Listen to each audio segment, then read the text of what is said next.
Donald Trump says, I have proof that the Congresswoman is lying. And, of course, he doesn't have any proof at all when it comes to the White House briefing. Show and tell. What is your proof? They couldn't come up with anything. Hello, everybody. Here we are. What do you say? The Bill Press Show on a Thursday, October 19. Here we go. Off with the news of the day, such as it is coming from Washington, D.C., a big stormy hearing in the United States Senate yesterday in the Senate Judiciary Committee with Attorney General Jeff Sessions, who thought he was back as a senator and should be treated with respect. No, indeed. He's the Attorney General of the United States. Senators proved they could kick him around just like they could kick anybody else around. Of course, the White House, it's just stewing in this whole storm that Donald Trump created himself when he said, yep, I call military families, but no other president did. And then he called one military family, the widow, Maisha Johnson, widow of La David Johnson, the sergeant killed in Niger, and reportedly told her, hey, you know, your husband knew what he was getting into when he signed up for the military in the first place, even though it probably still hurts. Oh, all of that news of the day coming at you here from our studio on Capitol Hill in Washington, D.C., and giving you a chance to comment on it all. Send us your comments on Twitter at BP Show, We'll dive right into all the news of the day, but first...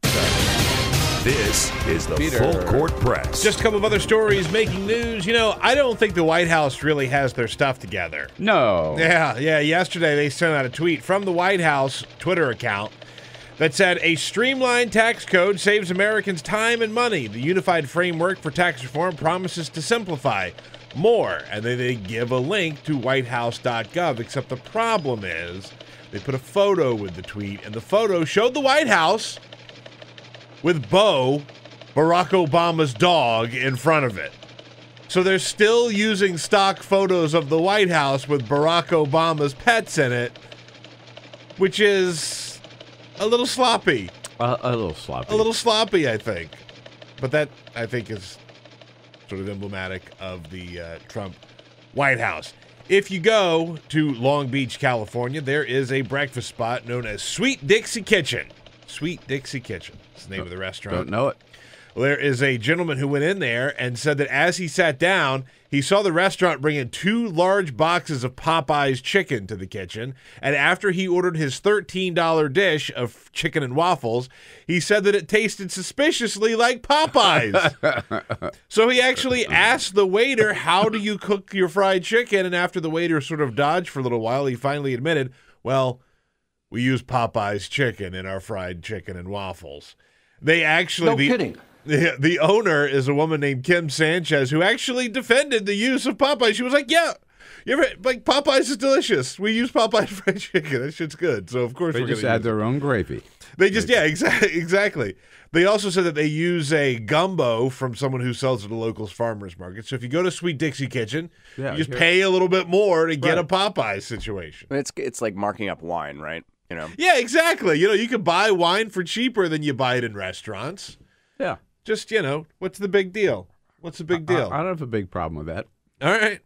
And there is a school in Mississippi, an elementary school, which has been known as Jefferson Davis Elementary School for a long, long time. Well, they decided it's finally time to do away with that name, and they have changed it.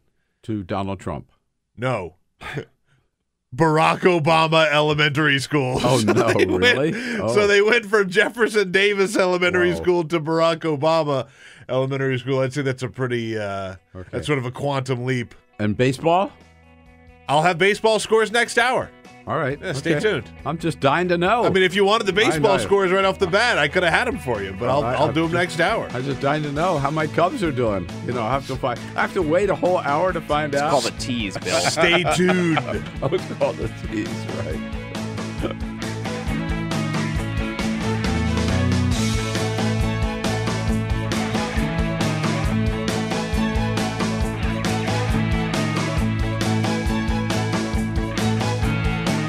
On your radio, on TV, and online. This is the Bill Press Show. Yeah, 2 days ago, or yesterday morning, actually, Donald Trump said, proof. I got proof. I didn't say what that congresswoman said I said. Yesterday afternoon at the White House, they said, proof? What proof? We ain't got no proof. One more big fat lie by Donald Trump. Hello, everybody. Welcome to the program here on a Thursday, October 19. It is the Bill Press Show. Great to have you with us as we join you wherever you are in this great land of ours. We here in Washington, D.C., reaching out to you on YouTube, youtube.com/The Bill Press Show. Check it out. Also on Free Speech TV and in the Chicago area on WCPT, in Indianapolis, all through Indiana on Indiana Talks. Great to have you with us today. We got lots and lots to talk about, and we've got a good lineup for you today as well on the Bill Press Show this beautiful Thursday, October 19. Simone Pathé from Roll Call, covering politics for Roll Call, will be joining us to talk about a lot of the political activity, including the big governor's race in Virginia. And Andrew Desiderio for the Daily Beast, another political reporter. He's actually been down in Alabama at that race between Doug Jones now and Roy Moore, and he hoped for the Democrat down there. And then Defense Council member from the Truman National Security Project, Bishop Garrison, will be joining us as well. Lots and lots to talk about. The top stories, of course. Yes, the feud continues between the White House, Donald Trump, Sarah Huckabee Sanders, and Congresswoman Frederica Wilson, whose account of that telephone call, as we will talk about in just a minute, has been confirmed by the mother of the slain Sergeant LaDavid Johnson. President Trump back and forth on whether or not he supports the compromise healthcare legislation hammered together by Lamar Alexander, Republican from Tennessee, and Patty Murray, Democrat from Washington. First he said he was against it, then he said he was for it, then he came out against it again. We don't really know where the hell he stands, and nobody does.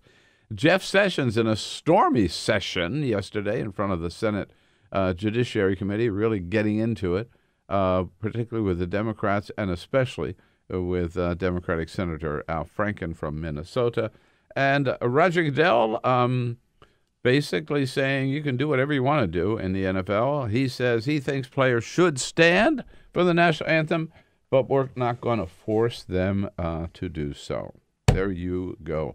Yeah, what a briefing it was yesterday at the White House. I made a special point of getting there. It was a packed house, I think, because everybody wanted to see the proof. The proof that the president promised yesterday. We talked about this after attacking one Gold Star family, the Khmer Kazan and his wife, who spoke at the Democratic Convention. And let's remember, they were not there attacking Donald Trump. They were there opposing Donald Trump's Muslim ban because they were pointing out as a Muslim family their son had made the ultimate sacrifice in Iraq. After attacking them, after also attacking another war hero, John McCain, still today attacking John McCain, that Donald Trump went after it again with this widow of Sergeant LaDavid Johnson. First of all, it was almost 2 weeks, 12 days since our 4 service members were killed in Niger. 12 days went by with Donald Trump tweeting up a storm on all kinds of stuff. Think about what we've talked about in the last 12 days. Oh, yeah. All that NFL stuff and Puerto Rico, maybe Puerto Rico, not a lot of Puerto Rico. Yeah. But tax reform or health care, back and forth, all kinds of stuff. Not a word, not a peep about Niger and about these 4 servicemen. And by the way, that fact became a little more serious when it was reported late last night that actually, so those 4 officers were ambushed and murdered on October 4th. The National Security Council immediately drafted a statement for the president to release about the First Lady and I are grieved to learn about this. Our hearts and prayers go out to the families, boom, boom, boom, boom, boom, right? That statement it's been released now. I mean, no, it leaked. I should put it that way.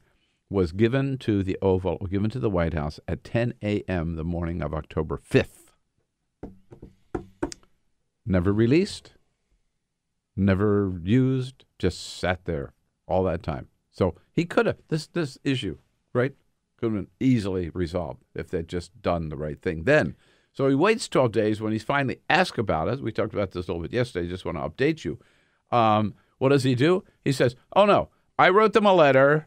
The letters are going to be mailed tonight, and I'm going to call the families, and no other president ever did that before, which may or may not be true, by the way. Which is not true. Right, as we know. Which is not true. It's not true. But the whole idea of the letters, that he had written the letters, right. I'm not so sure. Yeah, that may or may not be true. Right.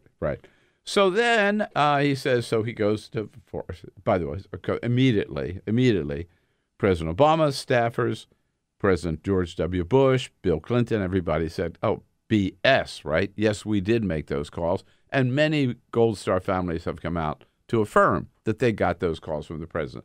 So he was lying, and he was politicizing the issue by turning it into an attack, covering up his own ass by turning it into an attack against President Obama. So then he makes a call yesterday, or that afternoon, Monday afternoon, to the four families. And he reached Maisha Johnson, a widow of Sergeant LaDavid Johnson, while she's sitting in a limo with her family, with the sergeant's mother and father, with her two little girls, or two little kids. One of them's a little girl. I'm not sure about the other. She is 6 months pregnant, by the way, and with the Congresswoman, who is a longtime family friend of theirs. She, the Congresswoman, was the elementary school principal for LaDavid Johnson's father in the school. So they've known each other like a long time. And there's a military officer there who is the guy who handles the call, gets the president on the line. It's on speakerphone. And that's where Congresswoman Frederica Johnson said the president told her, well, he knew what he was getting into when he signed up, but it still must hurt. And boy, did that hurt her. Not only did that hurt her, but the fact that he didn't even know her. Apparently, he didn't even know the sergeant's name. He kept calling him your guy. Your guy. Your guy. Your guy. Yeah. Here's Frederica Wilson yesterday saying that was really what upset the widow, that when she hung up, she turned to her and just weeping and said he didn't even know his name.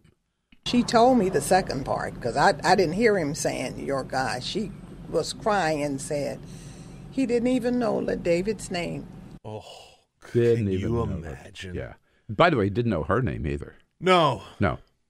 So I mean, look, I don't want to draw too much of a contrast here because obviously Barack Obama is a better speaker and a better president than Donald Trump is. And more empathetic and all of that. We've seen Barack Obama go and give speeches to brave Americans who have died in many different situations.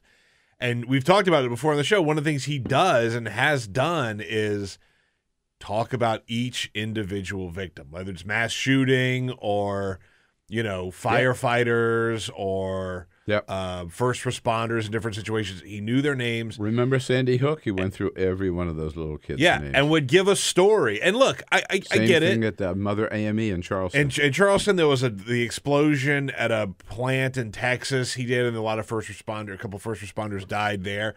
Barack Obama went down there and talked about it. And look, I realize that some of that is just good politics. I'm not trying to say that Barack Obama is someone who remembers every single person's name that he met. No, well, but that's part of the job. That's part of being president. Good staff work, too. It's good staff work, yeah, but which is part of being a good president. You have got to have this stuff down. You've got to be able to be a shoulder for the country to cry on. Right. So yesterday, the president, meeting with reporters, said, no, that Congresswoman is lying. Here he is saying, I did not say what she said I said. I'd like her to make the statement again because I did not say what she said. I had a very nice conversation with the woman, with the wife, who sounded like a lovely woman, did not say what the Congresswoman said, and most people aren't too surprised to hear that. What do you mean most people aren't surprised to hear that? But and this follows up the tweet earlier yesterday morning I think you got the tweet, Peter. About where 24 he says- hours ago, actually. 24 He hours said ago, almost where exactly he's- 24 hours ago. Right. He said, a Democrat congresswoman totally fabricated what I said to the wife of a soldier who died in action, parentheses, and I have proof. And I have proof. So Sad.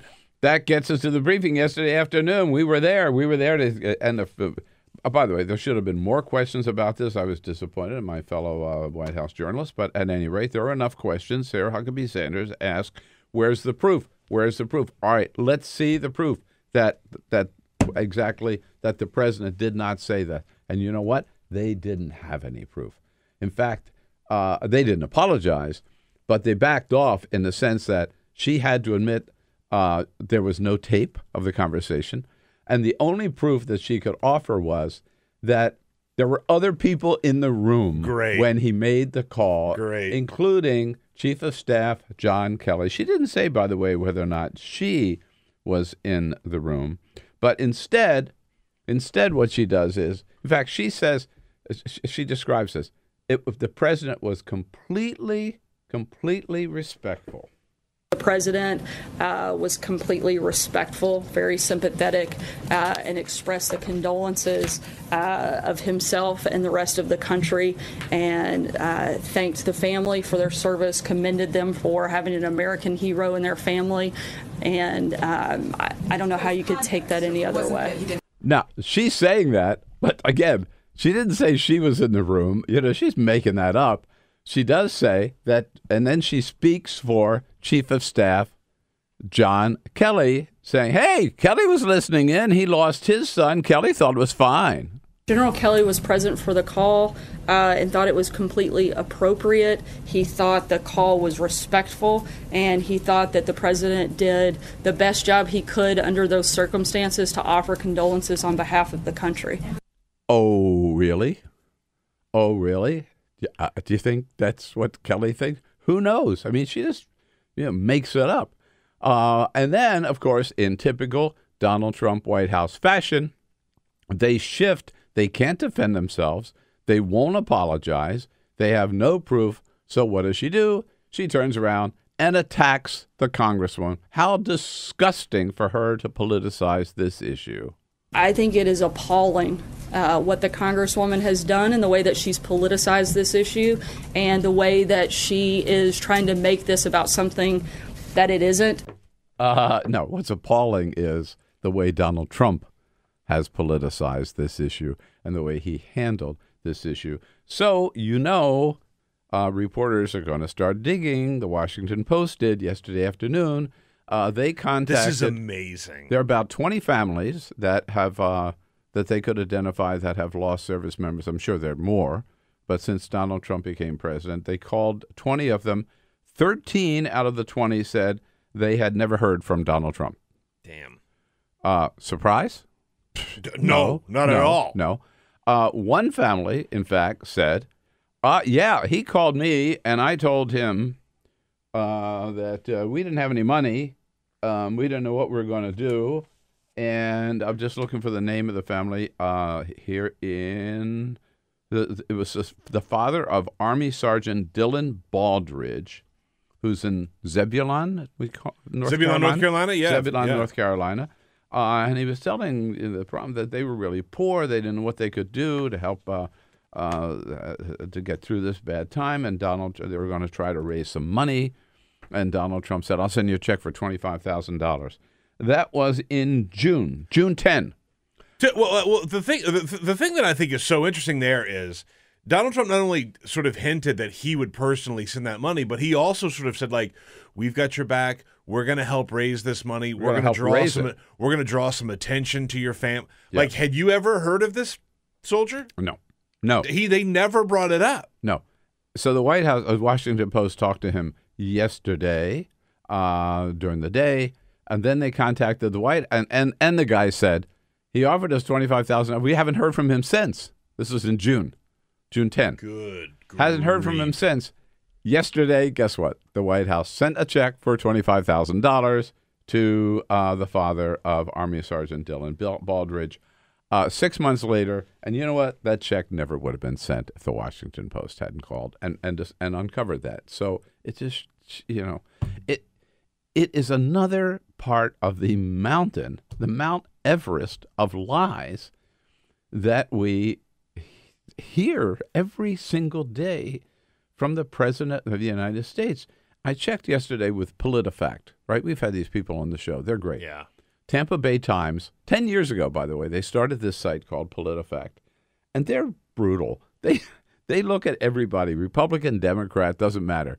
Public statements made by public officials, governors, members of the Congress, and, of course, the President of the United States. And they rate them. True, mostly true, false, mostly false, or liar, liar, pants on fire, right? As a candidate, 78% of everything Donald Trump said was either false, mostly false, or liar, liar, pants on fire. Yeah.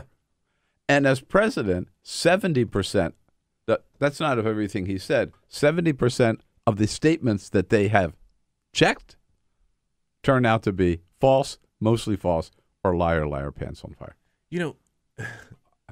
I mean, breaking news: Donald Trump is a liar, right? Like, I hear you. Like, this is just another example that proves this. But to me, I think it's a mental health problem. Oh no, he's not well. And there's a very interesting piece that the White House did put out yesterday. It was a call between some people in the White House or somebody in the White House and Trump after Frederica Wilson had said what she had heard. And they're sort of trying to, like, Mr. Trump, did you actually say this? And he goes, what? I never said that. They're like, are you sure you never said that? And he's like, no, I never said that. Like, Mr. Trump, are you sure you never said that? And so, like, they know what they're dealing with there is not a man of sound mind. And he's just sort of repeating things that he sees on Fox News in the morning. And like, old, tired arguments like the right wing is the party of the military. And like, Donald Trump, for all of what he's done to turn the NFL taking a knee protest into about the military, which it is most certainly not about the military.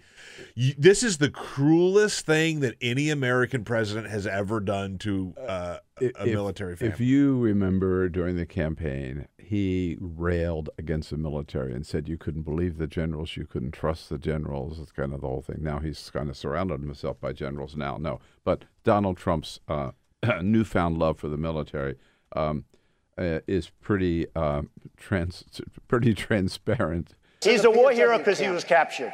Mm-hmm. I like people that weren't captured, okay? I hate to tell you. Yeah. Do you agree with that? He's a war hero because he was captured, okay?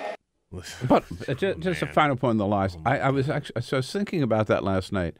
I was working on a column for today, and I was trying to think, okay, I want to put in here, if I'm talking about the lies, I want to put in here the one time that Donald Trump told the truth. I could not remember one time he told the truth. I could not remember one true thing he said, unless maybe it was when he said that Mitch McConnell's a jerk or something. You know what I mean?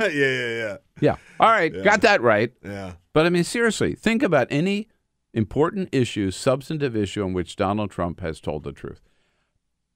Send us your comments on Twitter if you want, at BP Show. I can't think of anything. By the way, we asked, hey, little Donnie, where's the proof? Yes. Where's the proof on this? We got a couple of comments on this. Mark in Vermont says, it's as real as Trump University, Trump vodka, Trump steaks. Take your pick. I love it. That's good. Right? Also, Anthony says, like everything else, he has no proof because he's a lying, whiny little. Well, I can't read the rest of that. Okay. comment. Yes, you can. Okay. All right. So, tell me off the air. Yeah, exactly. And from the chat room on YouTube, we're at youtube.com/The Bill Press Show. Blair says Donald Trump isn't concerned with fallen soldiers, considering he weaseled his way out of serving in anything that had honor or duty in its framework. So send us some comments. Yes, we'd love to hear. Good point. Don't want to leave this without just kind of putting a little card on the table here that we'll come back and play with and talk about at greater length when we know more about it and we have more time. And that is, what the hell are we doing in Niger in the first place? And how many Americans even knew we were there? Yeah. I mean, 4 soldiers killed in Iraq or Afghanistan, right? You say, that's still going on. But as Joe Cirincione from the Plowshares Fund told us yesterday, we're in a lot of countries, particularly in northern Africa, West Africa, East Africa, where most Americans don't even know we're there. And Niger is one. These 4 officers were sent out on patrol. They had been on the same patrol 29 times before without encountering anybody.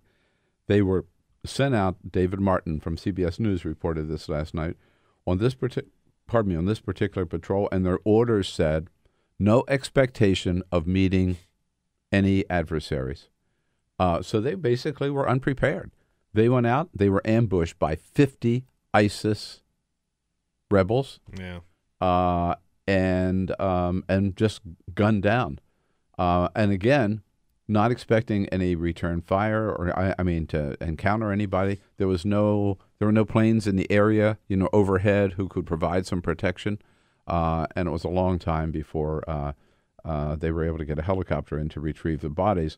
The body of Sergeant LaDavid Johnson wasn't retrieved until 2 days later. So lots of questions. We went into Niger in 2013. President Obama did that, sent 100 troops in. By the time Donald Trump took over today, there are, and Donald Trump didn't make this decision. It was a build-up under President Obama. But by the beginning of this year, there were 800. We now have 800 American troops in Niger. A lot of questions about what that mission is, why we're there, and what's going on, and why the American people don't know more about it. It's stunning. It It really is stunning. Yeah. To think of how far flung our American troops are. We're there. We're in Mali. We're in Yemen. We're in Somalia. God knows where we are. And maybe all for legitimate reason. Sure. It's just that this is under the radar. No declaration of war. But these are troops, obviously, in combat situations, right? Or potential combat situations. All sent there strictly by the President of the United States. Well, it'd be nice to know, by the way, and do we know? No, we don't, where Donald Trump stands on this compromise legislation, the bipartisan legislation on health care. He has been all over the place on it. You know what I'm talking about. The plan that's put together by Tennessee Republican Lamar Alexander, Washington Democrat Patty Murray. And basically, what they're trying to do is saying, okay, we failed to repeal Obamacare.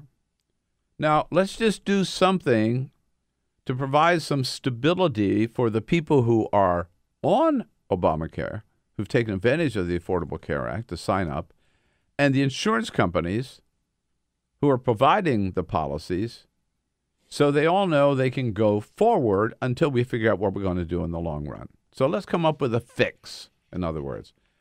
They've got a lot of support in the Senate among Democrats and Republicans. They don't have the support of Mitch McConnell. And this is the one that last week Donald Trump said, no, I don't want anything to do with that. I'm not going to help the insurance companies. Then he turned around a couple of days ago and said, I think this temporary fix is the way to go, and I think it's a good thing, and I congratulate Lamar Alexander for getting it done. The solution will be for about a year or 2 years. Yeah. And it'll get us over this intermediate hump because we have, as you probably know, either have the votes or we're very close to having the votes. And then yesterday he said just the opposite. Well, I'll take a look at that thing, but... We're going to see the bipartisan, and Lamar Alexander's working on it very hard from our side. And if something can happen, that's fine. But I won't do anything to enrich the insurance companies. Well, it's not enriching the insurance companies. What it is providing subsidies to low-income Americans. I repeat, 70% of whom get these subsidies. 70% of them live in states that Donald Trump carried and probably voted for him, right? So and there's 6 million of those people. And what Donald Trump is saying, I'm going to take health insurance away from them because I don't want to in any way help the insurance companies. But again, he was against it, then he was for it, now he's against it again, and nobody can figure out where the hell he stands. And I think the bottom line is he doesn't know what the hell he's talking about. No clue. He does not have any idea what it's all about. No. No clue. No. No clue at all. And he hasn't had a clue about any of these bills that have sort of popped up over the last couple of months to sort of get things done with healthcare. He just has his eye on one thing, making Obamacare go away. He doesn't want to be president while something that's known as Obamacare is a law. And you even hear when he talks about it, he just says Obamacare is dead. We're not going to talk about it anymore. Let's move on. I know. So what is it now? Trump care that he's trying to blow up? No, I'm telling you, the answer is they should have renamed it Ivanka Care. Then there would be no issue at all. Oh, he'd love it. All right. And today at the White House, it is the governor of Puerto Rico, who's sort of a Donald Trump flunky, if you ask me. He's been unwilling to say anything about how long it took to get assistance to Puerto Rico. But he comes into the White House today for a little visit. By the way, Donald Trump probably considers this another foreign leader. He doesn't realize he's an American. Right. But 1 month after Hurricane Maria hit Puerto Rico, we still have 1 million Americans, not Puerto Ricans. We have 1 million Americans with no drinking water, and we have 3 million. I've got it backwards, maybe. It is 3 million. Yes, 1 million with no drinking water, 3 million with no electric power still in Puerto Rico today. That's called Trump care, I guess. All right. Hey, a quick break. Simone Pathé joining us from Roll Call, coming up with the latest political news of the day. So stay right there as the Bill Press Show rolls on this Thursday, October 19th. I had a very nice conversation with the woman. Download our podcast, search for The Bill Press Show on iTunes, and remember to rate, review, and subscribe. This is The Bill Press Show.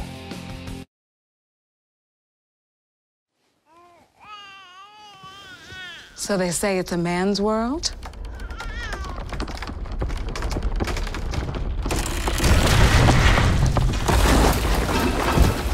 Well, I don't see anybody's name on it. While they were out doing their thing, we slowly changed all that.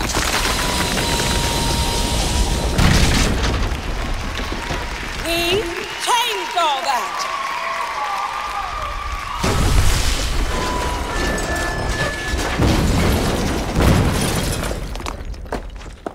Today, women can do anything men can do.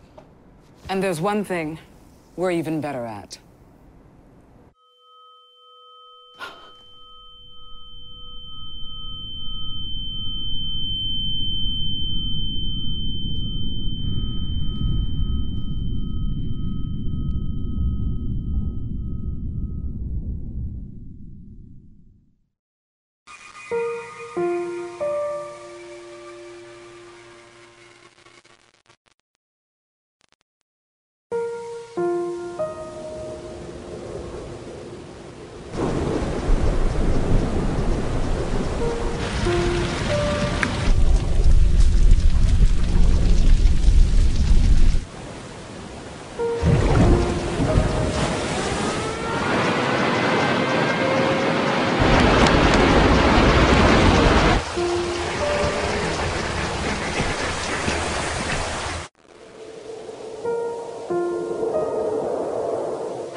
Don't wait.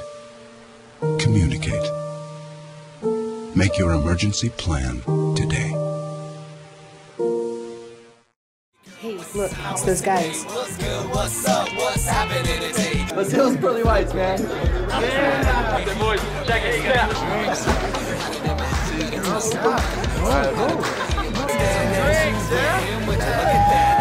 Stand up, do my terrorists, don't compare us. Go!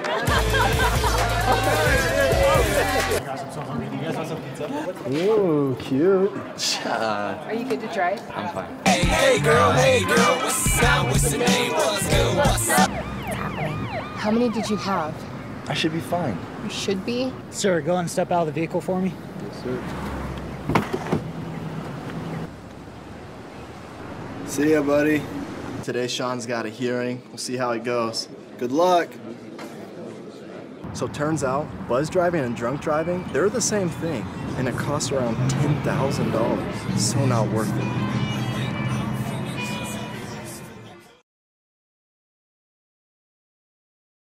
Time.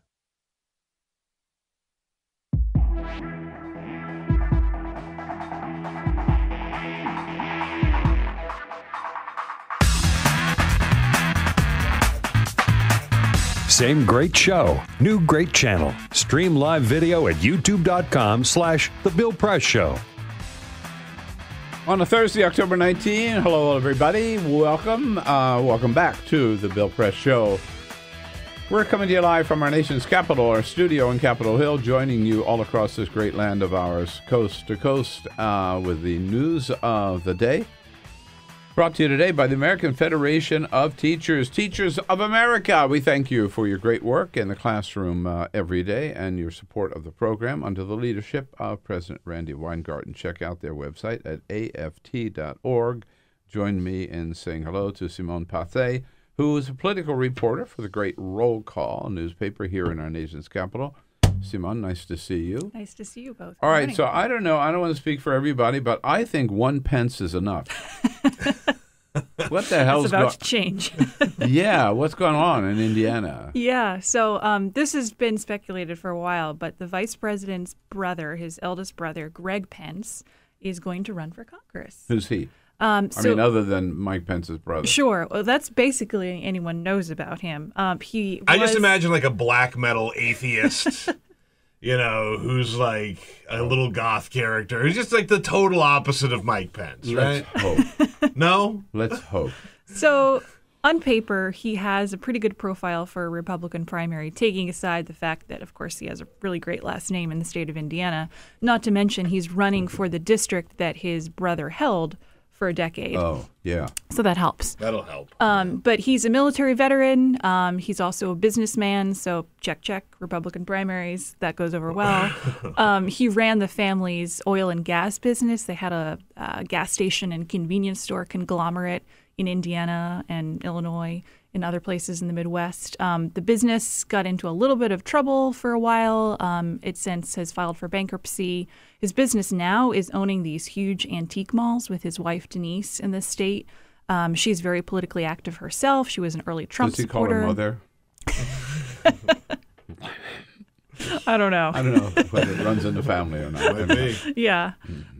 What's interesting, though, is I have heard that in the past couple months, as he was trying to make this decision, he was actually going around telling people in the district that he's not as conservative as his brother, which is an interesting strategy. He released late last night an announcement video, nearly 4 minutes long. Guess who's not in the video? The vice president. Wait, really? Yeah, which is weird, right? Is it like a falling out? I don't know. And Trump doesn't make a cameo until halfway in, until the 2-minute mark. But of course, he's repeating, it's not just Greg that the narrator says, it's always Greg Pence. So people know. And he looks a lot like his brother. He's been mistaken for him in the state. They've got the same white hair. He was a very close advisor to Mike Pence when he was congressman and governor of Indiana. So they were often together. That being said, it will be a crowded primary because open seats, don't come along very often. And right. As I recall, though, Vice President Mike Pence, when he was governor, there was speculation that he might have a hard time getting reelected because he wasn't that popular at the end of his term. Especially after the business community turned against. Vice President was kind of a lifeline for him. Exactly. Yeah. So I don't know if that's playing into his concerns. I would think that in a Republican primary, a lot of the concerns raised by RFRA, the religious freedom law, that wouldn't necessarily be a factor. But it'd be interesting to see how much he does embrace his ties to the White House. Worth noting that he, Greg, has been the finance chair of Congressman Luke Messer's Senate campaign for the past couple months and has really been the public face of that campaign. I mean, it's his face, it's not Messer's face that appears on all fundraising emails for the congressman, which is kind of interesting. Yeah, that'll be an interesting race to watch. Absolutely. And while some members are running to come into Congress, there are more and more members who are hanging up their congressional suits and getting out of Congress. Another Indeed. one announced today? Yeah, he hasn't announced yet, but the New York Times has reported this morning that Ohio Congressman Pat Tiberi is going to be retiring imminently. He represents a district in Ohio. He has a ton of money, over $6 million. He almost ran for Senate earlier this year against Sherrod Brown. Of course, Josh Mandel is running instead. But he's another pretty moderate Republican. He's chair of the Main Street Caucus in Congress, which is a group. It's similar to the Tuesday group, more pragmatic Republicans. So to the extent that this signals there is frustration among Republicans who want to get things done, this is another telltale sign. Charlie Dent, right? Yeah, that was the biggest. But there have been others. Dave Reichert from Washington, for example. Dave Trott from Michigan. And also, this is not like a guy that's just saying, well, I'm not going to run again. He's retiring. He's leaving, right? Yeah, we don't know when. Right. And I mean, it could not be until next year. I'm not sure. But yeah, it sounds seems like there's an exodus from like these cushy congressional jobs. I mean, these guys don't they get into this thing. They have a pretty light schedule. They got their travel taken care of, and they're just like running from it. Usually, I mean, the trend in the past has been the party not in the majority, members of the party not in the majority, members of the minority party. Let's put it that way. Like I remember, George Miller from California, several from California who stepped down. Sam Farr from California. Right. My good friend. They were not in power. They couldn't get that much done. They said, "What the hell? Why you put up?" But that makes sense. But Republicans who are in the majority, it's unusual for them, it seems to me, to be saying, even though we're in the majority, we're not getting much done, and I'm sick and tired of it. I'm leaving. Yeah, I think so. I mean, it's important to note every cycle has its number of retirements. I think we're still below the annual level, but the distinction you make is a really good point. It is early, and to see people in power, I mean, it should be noted, has a powerful position on the Ways and Means Committee. That's not something you give up easily. We talk a lot about how little Trump has gotten done legislatively, but you don't really think about all these members of Congress that are here this whole time just not working.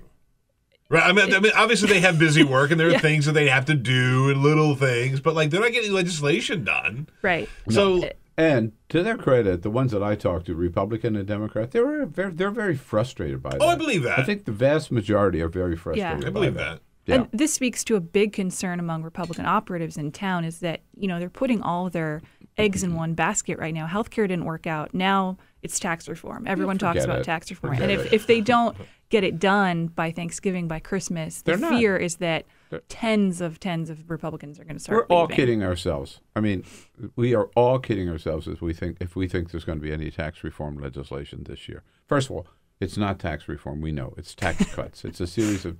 That's all they've talked about. That's all they put out there, tax cuts. And I was at the briefing yesterday, and Sarah Sanders again gives us total BS about our goal is, tax cuts for every working class family in America. That's not what.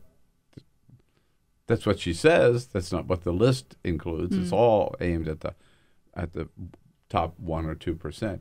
But my point is, given the dysfunction in Congress, you covered closer than what am I talking about? But from my perspective, given the dysfunction in Congress and the experience that we saw with Obamacare repeal, how are they going to possibly? They don't even have a bill yet. How are they going to possibly get that done by the end of the year? I don't know. With probably what? They may have 2.5 months, but they probably have less than 30 working days scheduled, right? Mm-hmm. Yeah, I mean, the time is always more condensed than you think looking at a calendar, right? Because Mondays and Fridays don't count.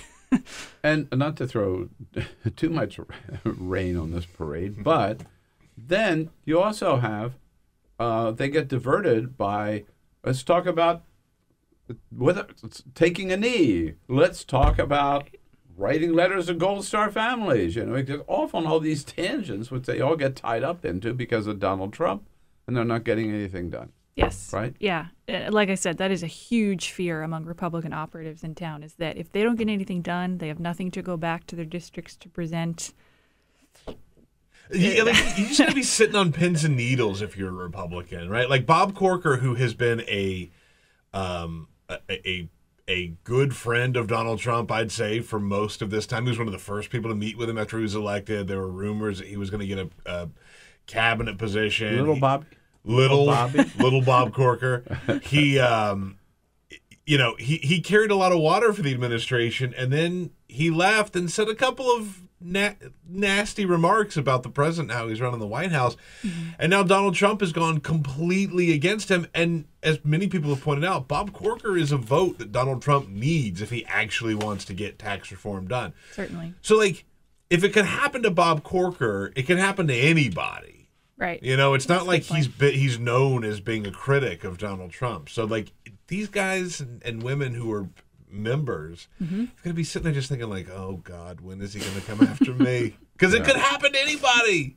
Speaking of retirements or decisions made not to run, what happened to Susan Collins? What was behind that? I mean, I think we all sort of expected maybe that after a good run in the Senate, she'd be cinched to win if she ran for governor of Maine.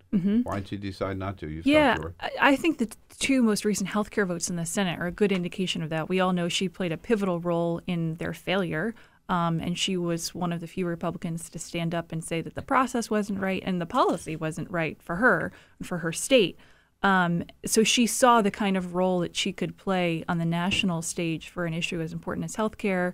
She also has been pretty involved in international relations, too. So listening to her make that decision on Friday, which was a very long, drawn-out decision and speech, I think the conclusion she came to was that, the drama. All week long, right. That she could be most effective here in the Senate. So it was strictly that, you think? It was not. Yeah. I do. I think so. I mean, I think she would have faced some opposition within her own party if she ran for governor. I don't think that would have been a serious threat. I think she was probably also thinking about what would happen to her Senate seat if she left. Yeah. There was the potential that Governor Paul LePage could appoint himself. That's probably not the legacy she wanted to leave the seat to. So, yeah, he's crazy. Maine is so weird to me. He is crazy enough to do that. Yeah, I mean, he's 100%. He's expressed interest in challenging King. Like, he would like to be in the Senate. Just like I think, in fact, this may be off the wall. We didn't warn you about this ahead of time. But I was just thinking about New Jersey. I think Chris Christie's crazy enough to, or ambitious enough to appoint himself were anything to happen to Bob Menendez. Sure. Yeah. Is that going to be resolved? The trial is still underway. It's ongoing. It hasn't gotten a lot of attention. Right. But here's the United States Senator. Yeah. In jeopardy of losing his seat. If he were indicted, he loses his seat. Correct? Right. So it all comes down to timing here. I mean, he wouldn't necessarily have to give up the seat if he were convicted. Right. He could be not indicted, but convicted. He's been indicted, right? Yeah. But he could be expelled. I think that takes a 2/3 vote of the Senate. And it depends if this were to happen, it depends when it would happen because, of course, there's a gubernatorial election in New Jersey in November. Republican governor, likely to be a Democratic governor in January. Yeah, right. So if he were to decide to leave or get kicked out or whatever, next year Democrats will breathe a sigh of relief because the expected winner of the race, Phil Murphy, will appoint someone. If that happens before then, there's a little more concern. Even if it happens between the election of a new governor and January, Chris Christie would still be governor. Right. And he could, right. Yep. And the prosecution, I think, has rested its case. It's the defense that's on now. I believe so. Yes. So that's a big question mark out there for sure. Yeah. On that, right? Yeah. The other governor's race this year, of course, is in Virginia. The latest polls this week make Democrats a little nervous. Yeah, you're seeing a little bit of a narrowing of the gap. Gillespie has run a lot of fairly negative ads, trying to insinuate that Northam would be weak on crime, that it would be more dangerous, gangs, whatever. If you believe the ads, Northam is a member of the MS-13. Yeah, right. So I think, part of this is Virginia. It has been a swing state in the past, so there's some natural tightening in the polls. I don't know how much of it is because of those recent ads, but most Democrats, I think, still feel pretty optimistic that Northam will be okay. It's just such a weird time, Yeah, I'm nervous now.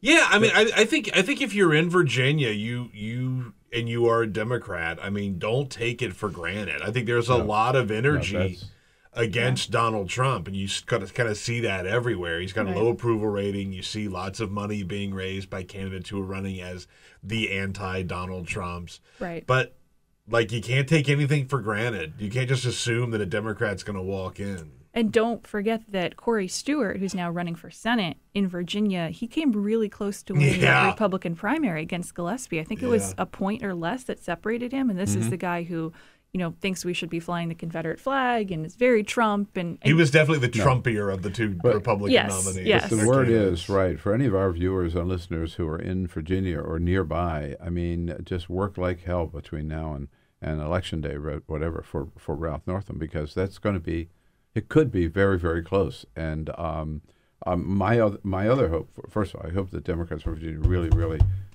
turn out every last vote. They're going to have to, and an unprecedented grassroots effort. But also, Donald Trump, they're talking about it, getting Donald Trump into the state. And I would hope that would turn enough, on behalf of Ed Gillespie, that would turn enough people off of Ed Gillespie. Hey, it didn't work in Alabama when he came to work for Luther Strange. That's right. So he came to try and rally the troops for Luther Strange, and he got beat pretty heavily. Right. To my knowledge, Steve Bannon is not a player in either of those two gubernatorial races, but he sure is in Alabama. And what other states? And is this a real effort that so-called establishment Republicans have to be worried about and are worried about? Yeah, so the question right now is what states is he not playing in? He has said he wants to take on any or every Senate Republican except for Ted Cruz. So that leaves a lot of them, even folks who you wouldn't necessarily expect, like a Roger Wicker in Mississippi, for example, or a John Barrasso from Wyoming. These are people you don't really hear about having tough elections. Oh, my God. So you're right. He got a lot of notoriety for his role in the Alabama race. I think that's a little bit overplayed. He came in at the last moment and tried to prop up Roy Moore. Roy Moore was also doing pretty well already and had Roy a lot Moore's going to win that race. Yeah, he had a lot of notoriety in the state. And the idea that Luther Strange was the Trump candidate, I mean, just look at the guy. Yeah. He's not the Trump candidate. Like, he is as establishment as it gets. Rides around on a horse, pulls out a gun on stage. Yeah, I think Roy Moore is more Trump than Trump is. Right. So I don't think he needed Bannon's help all that much. What was his horse's name? Sassy. Sassy, that's right. Sassy the horse. Sassy. But yes, there are plenty of other states where Bannon is starting to get involved. The pro-Trump outside group, Great America Alliance, which has some affiliations with Bannon too, has now made endorsements in several key Senate states in primaries. So Tennessee, they've gotten behind Marsha Blackburn. In Montana, they've gotten behind the state auditor, Matt Rosendale. West Virginia, they're behind Attorney General Patrick Morrisey. What's interesting there is that all of those candidates are also, quote unquote, establishment Republican candidates. So you have an interesting dynamic where. So they're all supported by Mitch McConnell, probably. By McConnell, they're getting help from the NRSC, whether it's officially here in Washington or you've got former committee staffers who are helping them. Similar situation in Missouri, where you have Josh Hawley, who is expected to run. He was the recruit that McConnell really wanted, pushed Ann Wagner out of the way to run for this seat to take on Claire McCaskill. And he has support from the Club for Growth and potentially Steve Bannon, but he's also an establishment guy who's being pushed to run by former Senator Jack Danforth, who is super critical of Trump. Yeah. So I think... So they're not necessarily just looking for way outsiders, huh? They're looking for, well, McConnell said last week they want people who can win. Right. So now, how about Arizona? I mean, yes, and there are still some Nevada. cases. Arizona, of course, we had Bannon earlier this week down there for Kelly Ward. Great America Alliance is behind Kelly Ward too. In Nevada, you've got Danny Tarkanian, perennial candidate who's trying to challenge Dean Heller. So those are two examples that I would say right now are almost kind of outliers in terms of the Republican recruits who Bannon is behind. So I think it's important to note that it's not as simple as 2010, right, where you have the Tea Party and then you have the establishment Republicans. The alliances are a lot more jumbled right now, and you see that even looking at staffers in D.C. You've got anti-Trump people who are now working for Trump organizations, and it's a lot harder to figure out where alliances lie. It's a lot messier. And where does Donald Trump's alliance lie, with Mitch McConnell or with Steve Bannon? That's a great question. I think it's something we're going to be watching to see. I don't think there's going to be a consistent answer. I think it's going to vary. Yeah. I think that's the thing with Bannon that's going to be so interesting is like Is there a wave of people who just can't take the anti-Trump sentiment and they'll like back a candidate who is going to be fully there for Trump? Maybe in Alabama, maybe in Arizona. Do I think Tom Tancredo is going to win statewide in Colorado? I don't think so. There's a quote actually because they asked Karl Rove about these Bannon candidates. And Karl Rove talked about the Bannon candidates. He says, so far, it looks like a collection of misfits and ne'er-do-wells. End quote. Which is like, I mean, again, when you think about guys like Tom Tancredo, Colorado's changed a lot over the years. And like, I know it's still kind of a purple state, but like, I just don't see a Tom Tancredo winning there. I don't think anything illustrates that Karl Rove's time has come and gone as the use of the phrase ne'er-do-wells. Ne'er-do-wells, yeah. Right. I mean, it sounds like the 19th century, right? Yeah. Scofflaws and rapscallions. Yeah. You know, we talk a lot about John McCain and about some of the others, but very little about Thad Cochran from Mississippi. Yeah. But if there's any seat that could end up being empty that they don't expect, it's that one, isn't it? He was back yesterday for the first time in I don't know how many months, and I saw a headline in Politico this morning. It was pretty devastating. That the guy seemed disoriented and frail, and that's not new. I mean, talking to reporters who cover the Senate closely, you know, the disorientation and the confusion has been there for a while. And he's not someone who reporters necessarily go to for quotes or information because that means he doesn't know. Yeah. But yeah, that Politico piece, you know, the fact that he had to be led to the Senate chamber because he couldn't find it is pretty concerning. So politically, you know, leadership really does not want him to leave because you already have Chris McDaniel, who, if you recall, in 2014, almost knocked Cochran out in the primary. In fact, he won the primary, and then there was a runoff because he didn't get 51%. Right. But so McDaniel is already challenging Roger Wicker. Oh. So if there's another open seat in Mississippi, or an open seat, you know, if you're Chris McDaniel, it makes sense to leave Wicker alone and go for the open seat. That's right. I forgot how that. So yeah, that's right. That's a scary prospect for McConnell.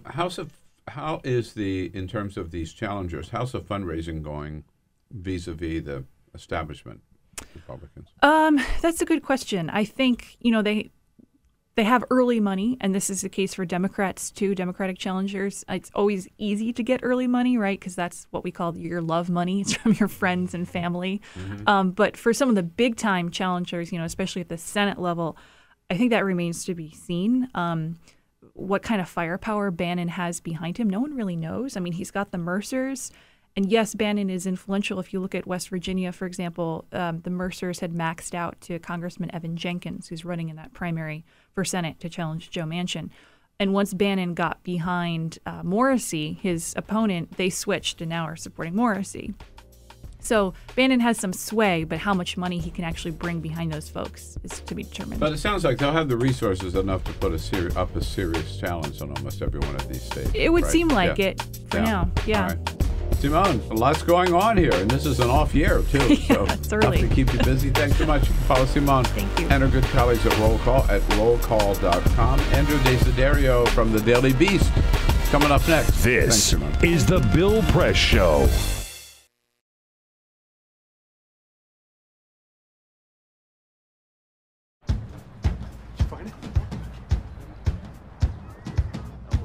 We taught him how to hit a baseball.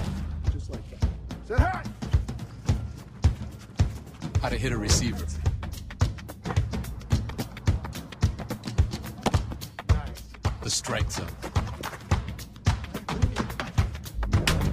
The net.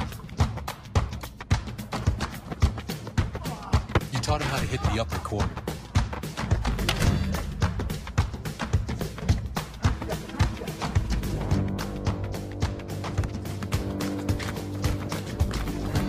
You even taught him how to hit the open man. But how much time have you spent teaching him what not to hit?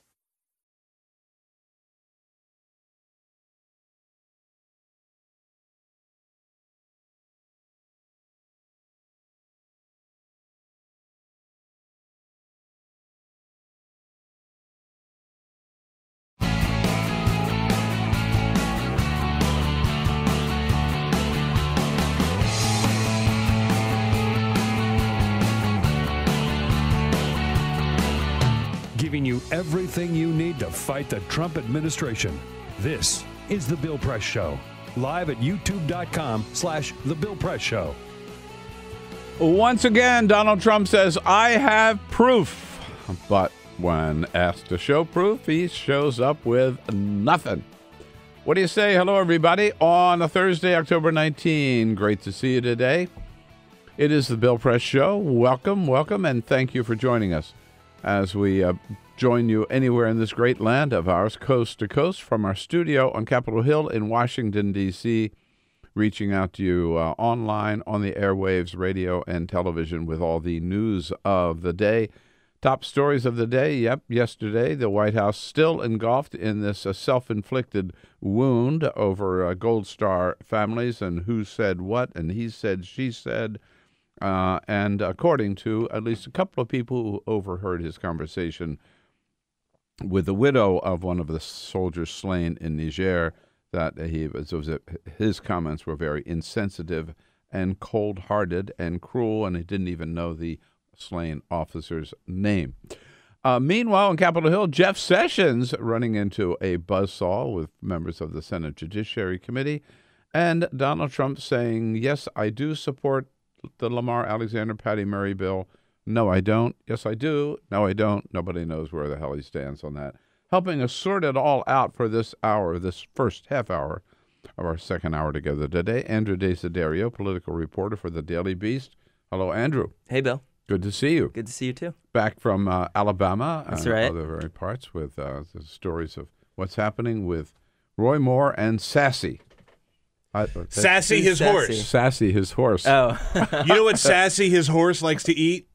Hey!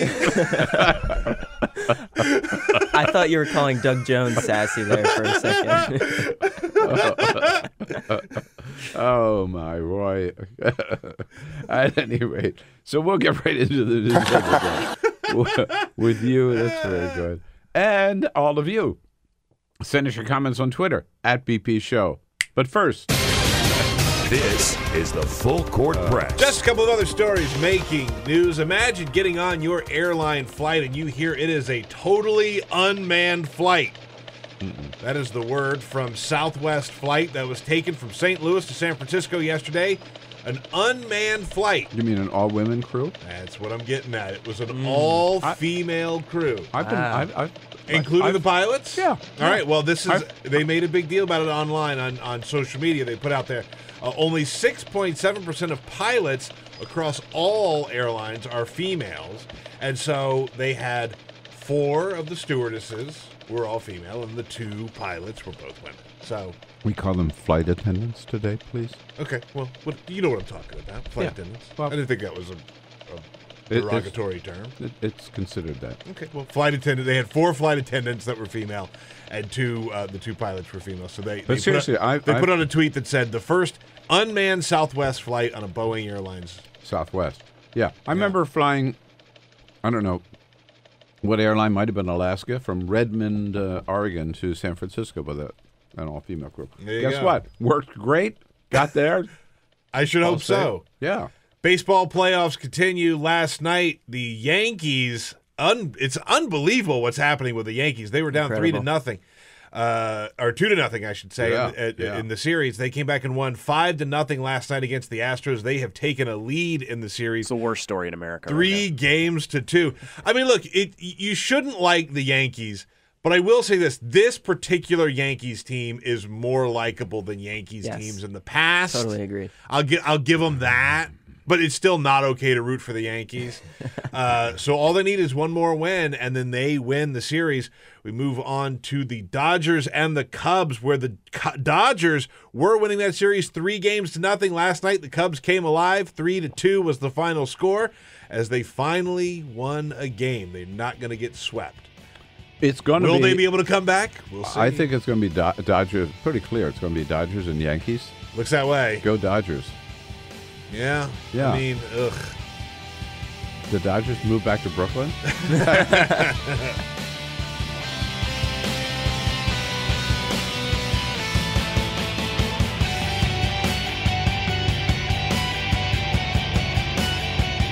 On your radio, on TV, and online. This is The Bill Press Show.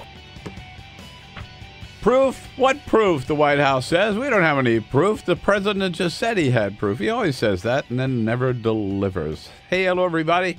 Here we are again. It's the Bill Press Show, Thursday, October 19.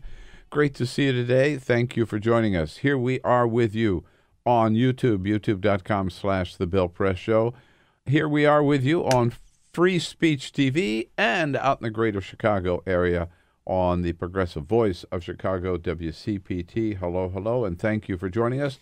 And remember, you're part of the conversation, part of the team. Send us your comments on Twitter at any time at the BP Show.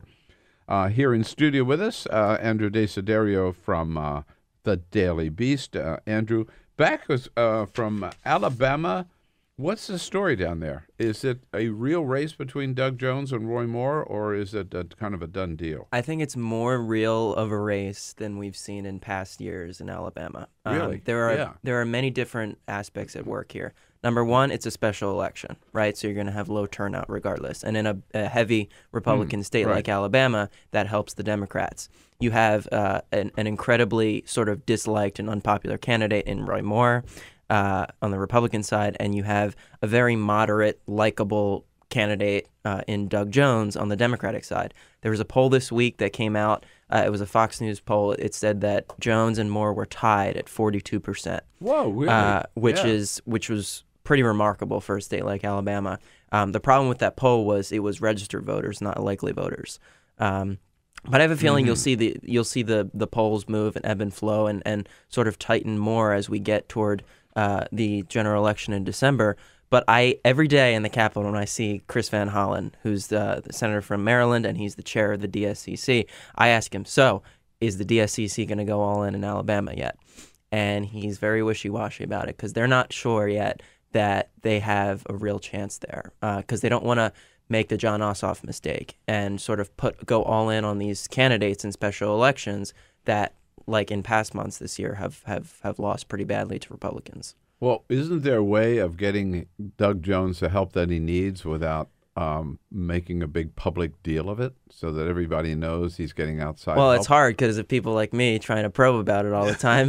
But I'll tell you what, I mean, I don't think that a large Democratic apparatus going into a state like Alabama will help any candidate, right? Because that's an easy line of attack for Roy Moore, right? Absolutely. Republicans in Washington, or Democrats in Washington, are coming down to help Doug Jones, right? That's terrible for him. Honestly, if Doug Jones were an independent in this race, he might have it locked up. I think the D is what's holding him back. But, you know, we see that with that poll this week, he's basically tied. We've talked about that before in a sense of, okay, Joe Biden went down there because I guess they've known each other for a long time. Yeah. And Joe's pretty, I mean, obviously, he's a big Democrat, former vice president, but he's still pretty much well respected, I think. What other Democrat could go down there and help him? Very good question. I don't know. Obama wouldn't do any good for him. No. Obama's going to Virginia today to help Ralph Northam.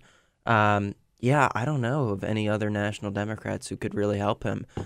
Joe Biden sort of got those blue-collar roots. He's very likable. He was sort of the perfect guy to go down there and rally for him. I don't know if we'll see him again, but in terms of national Democrats going down there to help Doug Jones, the list is very, very small. We had this conversation the other day. I really can't think of any of them. No, I can't. No. So when you say a special election, and a lot of it does depend then on energy, on turnout, on enthusiasm. My experience is in those special elections, it's the crazies on the right who have the most enthusiasm and are more likely to turn out than and that was the Democrats. That was the case in the primary too. That's one of the reasons why Roy Moore won, right? Because he had this core base of supporters that was going to turn out for him no matter what. Right. Very different circumstances when you get to a general electorate, and that's one of the things that the Democrats, the national Democrats, are going to evaluate. They're going to try to see, okay, what will the general electorate look like in December? Will there be enough African Americans to turn out? Things like that they're going to have to evaluate before they say, okay, we're going to go all in on this race. What is there any overriding issue? Is Donald Trump the issue?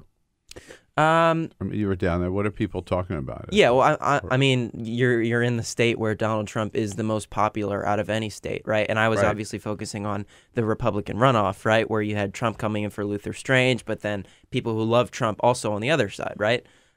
So he's obviously a prevailing issue here.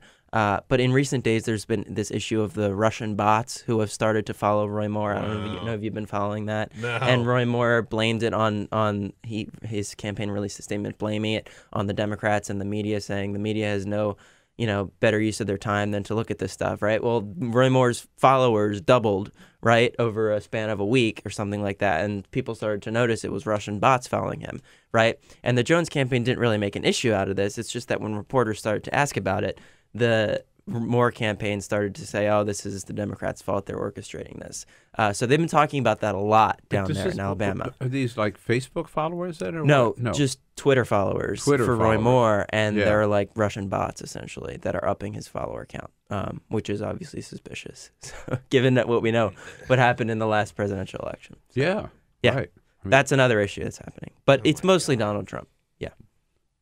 And is Roy Moore now considered the candidate of Donald Trump? Yeah, I mean, the president has signaled he's all in for him. The RNC chairwoman, I think it was yesterday or the day before, Ronna McDaniel tweeted, get out and vote, Alabamians. Sorry. We need to... Excuse me. Ronna Romney McDaniel. Can't forget that part. That's right. She seems to want to drop that off of her name lately. Can't imagine why. Yeah. But yeah, I mean, she's all in for him. It looks like the Republican Party apparatus is there, but they also know that this is easy territory for them.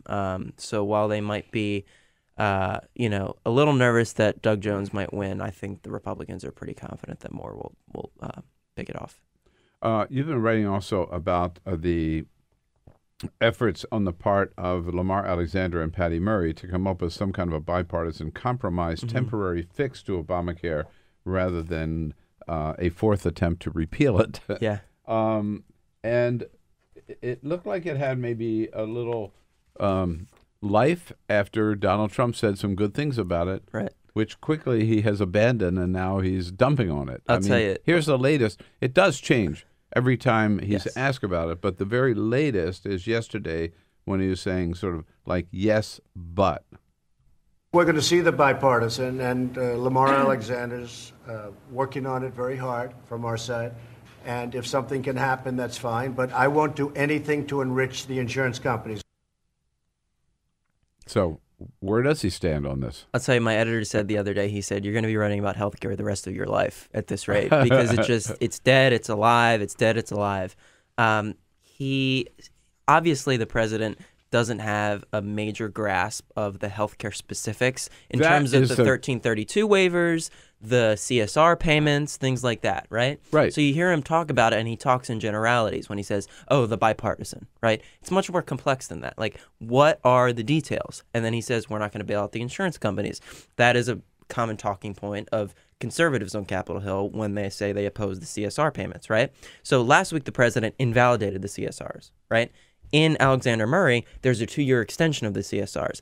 Even if they were to repeal Obamacare today or tomorrow or next week, there's still going to be a 2 or 3 year gap for implementation, right? So something like Alexander Murray, in the meantime, as an interim catch-all stabilization plan, right, to keep Obamacare sort of above water, that's something that most people on Capitol Hill view as necessary, right? Almost all Democrats and more than 50% of Republicans, right? And the president in recent days has signaled, okay, he supports it. Well, I'm not going to sign something that's a bailout of insurance companies, which he's referring to the CSRs there. I talked to Lamar Alexander yesterday. He said, well, I talked to the president this morning, and he's still encouraging the effort, yada, yada, yada. And it just seems to me like Alexander and other Republicans who support this effort are trying to do damage control on the part of the president. And you talk to Democrats, and they think that the president wants to sign this, but it's his staff that's convincing him to not sign it because it's not conservative enough. It's a giveaway to the Democrats, things like that. So there's just a lot of factors at work here, and it could really go either way. Well, nobody knew that healthcare could be so complicated. That's right. Who could have possibly seen that coming? Yeah. And the other day, we played this clip a couple of days ago, that Donald Trump also seemed to take credit for getting this bipartisan thing going, that they would not have started talking. That's what he said. Right. Unless he had. This has been going on for 2 months now. Yeah. Right. That's my question to you, right?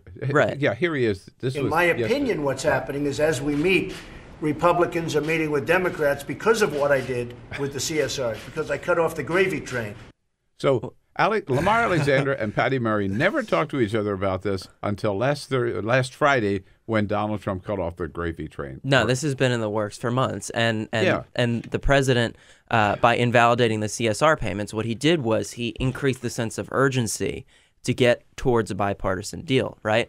So in that sense, he might have unintentionally sparked this bipartisan deal.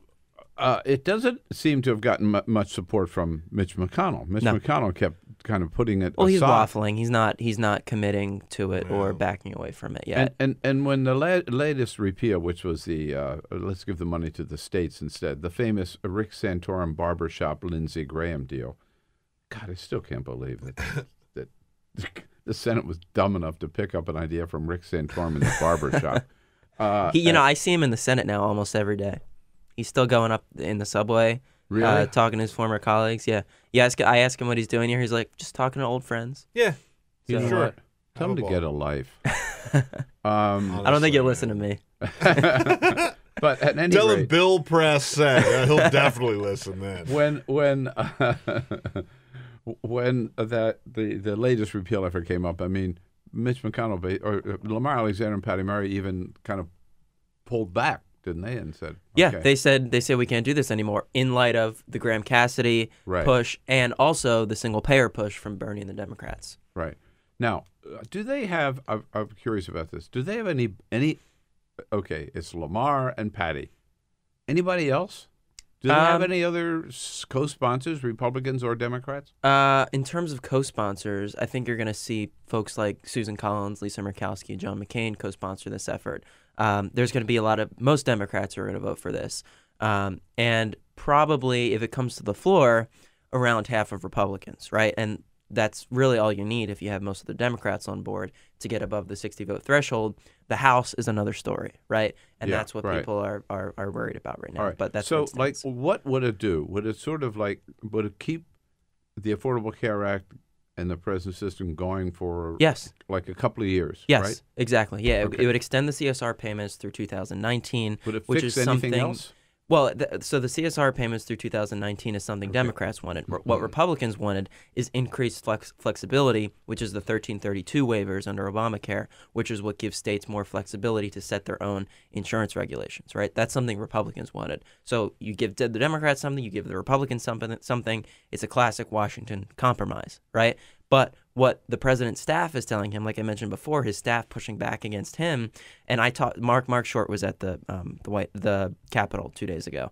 He's the White House legislative director, and what he told me was he essentially said, we're not going to do something that's going to be a giveaway to the Democrats. So from his point of view, the White House already has enough flexibility under 1332 that they don't really need any more legislatively, and then they don't want to just give away the CSRs to the Democrats, right? That was something that was his concern, and that he's probably relaying to the president now.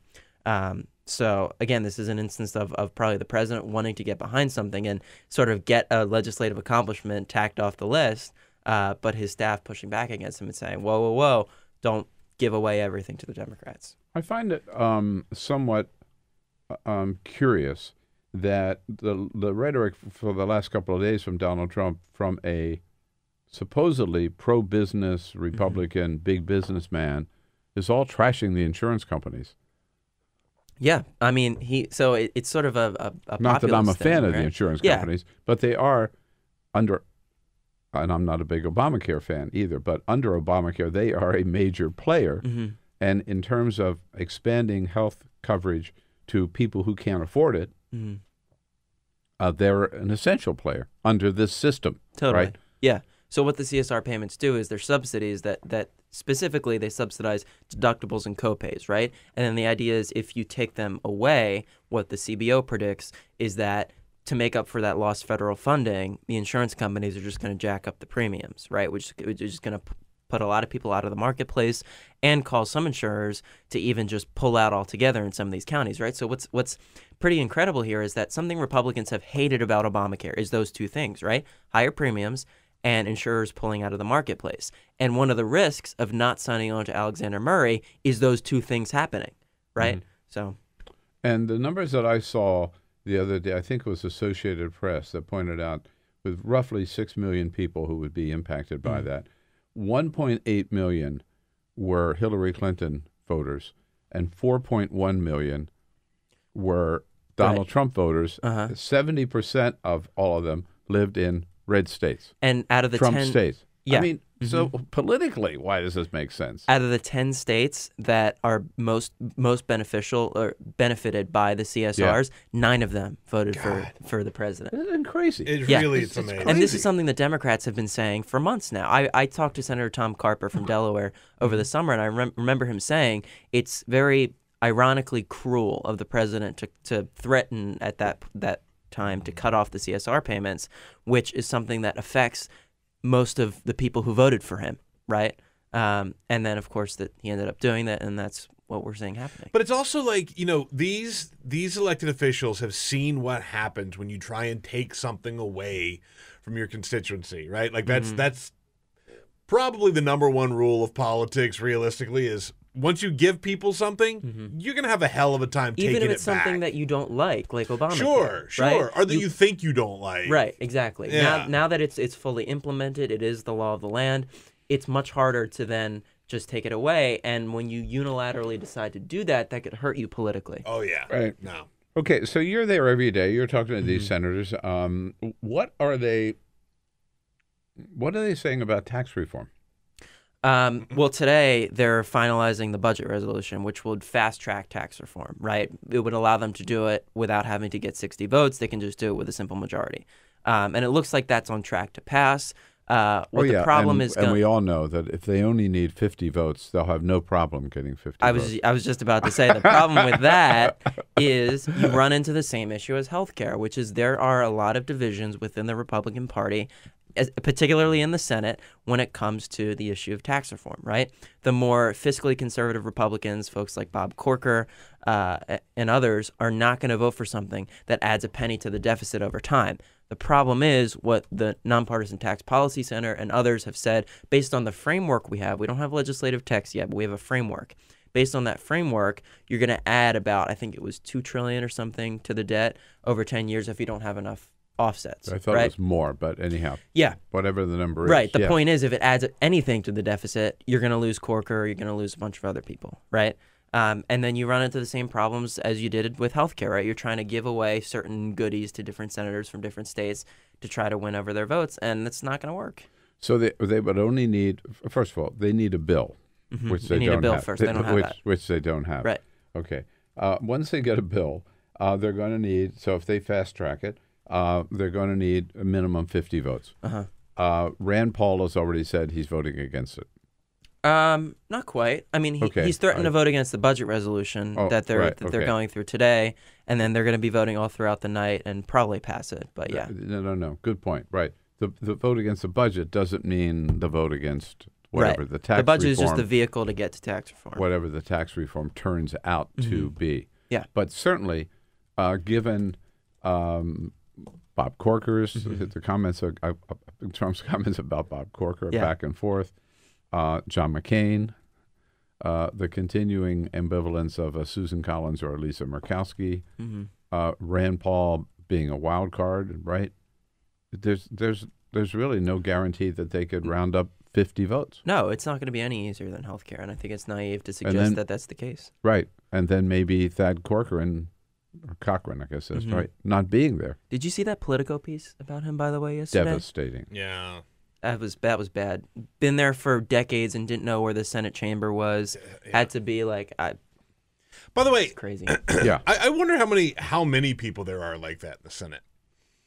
Right, like I look at, and I'm not saying that it's like an epidemic or anything, but like there were some rumors of that Jim Bunning, when he was in passed away recently. Yeah, but you just passed away. That he had sort of like he didn't know much. He didn't know where he was going. Yeah. And like these are people who still have a lot of power. And the same thing with Thad Cochran. They still have like a lot of power. Yeah, definitely. He's the head of the Appropriations Committee, which is key to this tax reform process, right? So yeah. God. Over time there have been people like that. Sure. I don't know that there's anybody else in that category today other than the Thad Cochran. Orrin Hatch is getting up there, but still very much capable. Yeah, you talked to him. Grassley. He's pretty sharp. Chuck Grassley is. I saw him not that long ago. Yep. Yeah. It's just reminded me. The one time I was invited to lunch in the Senate dining room several years ago by Senator Bernie Sanders. This was long before Bernie Sanders became Bernie. And we went from his office over on the subway to the Senate, right? To go to the Senate dining room. Bernie didn't know where the Senate dining room was. Really? Not because he was frail and old and confused, because he had never been there. Oh, really? He had never been there. It was so funny. That's hard to believe. No, he had been a senator What for year I was don't know how this? long. Pick a year. I don't know. But he had that's not his style to hang out, And he just saddled at his desk or something like that. But it was really funny. We had to ask and I didn't know. We had to ask an officer what the dining room was. But anyhow, that was what do you have for lunch today? Should I get the salad or should I get the tuna fish sandwich?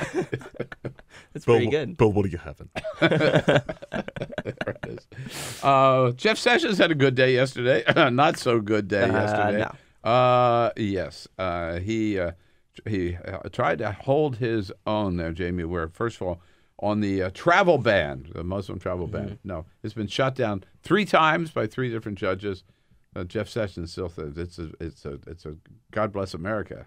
The president's executive order is an important step to ensuring that we know who is coming into our country. It's a lawful, necessary, and order that we are proud to defend. Boy, he's a loyal soldier there, even on the Dreamers, on DACA. No, President Obama broke the law. A DACA policy produced by the last administration could not be sustained. It was unlawful and contrary to the laws passed by this institution. I sort of had the impression watching Sessions that he expected to get the red carpet treatment in front of that committee yesterday, right? No, I mean, it's his Democrats weren't giving it to him. Yeah, no, they certainly were. I think the biggest point of contention was this idea of executive privilege, right? Which the president had neither claimed nor waived, right? And every time somebody asked him a question even remotely about something the president might have told him, he claimed executive privilege, right? So you're getting into this wishy-washy legal territory, which is very confusing. But I think that was the main story to come out of this, because he's still not answering questions about these key things like the Comey firing, conversations about DACA, conversations about what conversations he had with the Texas Attorney General leading up to the DACA decision. All these that are key questions that we would love to know, but Jeff Sessions wouldn't answer in a public session. I thought it was telling. Maybe it was Sheldon Whitehouse, a senator from Rhode Island, who said that you cite this executive privilege, but you as Attorney General have the authority to waive that executive privilege and tell us what you talked about. Again, it's a really wishy-washy legal territory. That was Whitehouse, though. Yeah. Was it? Right. Yep. But the exchange with Franken was pretty remarkable. I wish that went on for like a couple of hours so they could hash it out finally. Right. And the issue Al was Senator Franken was pushing was real, which was, you keep changing the goalpost on what constitutes a conversation with the Russians. They got really into the weeds about, Sessions was like reading off of a paper. Well, here's what you asked me, and here's what I exactly said. And it takes more than 5 or 10 minutes in a congressional hearing to really get to the bottom of that and hash out those differences. So that was a really interesting exchange when they got into that, because You saw a lot of different elements at play. One of that you hit on earlier is Sessions was sort of complaining, well, he got 10 minutes of time and I should have. And they're like, well, no, you're not a senator anymore. You're not guaranteed anything. And he was getting mad at Chuck Grassley. Yeah, about it. He wouldn't part of it. And he kept trying to say, well, yeah. I met with a Russian when I was. You asked me about when I was a surrogate for the campaign, right? But then I met with him as a senator, but I wasn't meeting with him as a surrogate of the campaign. He was meeting with the Russian ambassador, right? And Al Franken says the Russian ambassador is a Russian. Right? Yeah, Jeff Sessions didn't really like that too much. But you know one thing, rightly or wrongly, I think. I mean, despite all the criticism of Donald Trump dumping on him publicly so many times, Sessions is still just a loyal foot soldier. Loyal puppy dog, right? Yeah, he really is. Totally. Andrew, what great fun you have over there. Yeah. All right. It's never a dull moment. Thanks for your good work. Thanks for coming in. At the Daily Beast, thedailybeast.com. From the Truman National Security Project, Bishop Garrison joining us next here. So don't go anywhere. Stay tuned for the Bill Press Show. Now, I have to tell you, it's an unbelievably complex subject. Nobody knew that healthcare could be so complicated. Get social with Bill Press. Like us at facebook.com/Bill Press Show. This is the Bill Press Show.